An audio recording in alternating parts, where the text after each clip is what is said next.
president has signaled tolerance for slow economic growth, saying the nation won't sacrifice the environment to ensure short-term growth. Would you say China is stepping back from the aggressive stance as the global market slow? Well, I hope China is stepping back.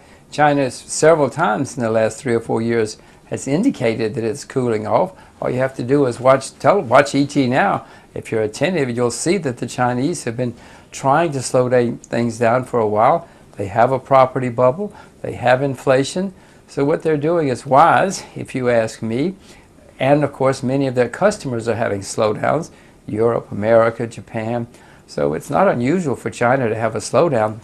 And by the way, Aisha, you know, slowdowns are normal. No country in the world has a constantly expanding GDP.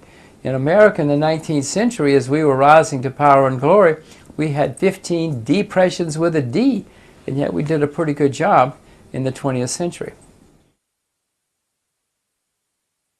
And what is the impact of China in terms of commodities? Well, whenever you have a slowdown for someone who's buying anything, whether it's soap or wheat or whatever it happens to be, certainly the prices are under pressure when buyers slow down. But that's normal, and certainly you have seen it in some commodity prices in the last year or two.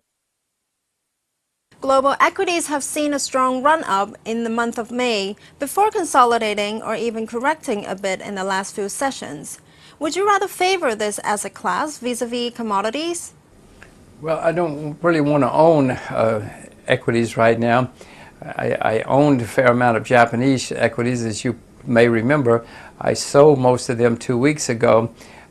I thought I was selling them badly. It looks like I might have got something right for a change. But I'm not very optimistic about equities because you see what happened in Japan when people start getting worried about the end of the artificiality. Aisha, when everybody realizes that all the central banks are going to have to cut back, it's not going to be fun. I mean, the Japanese stock market has collapsed in 3 days. You just wait till the whole world has to face this problem.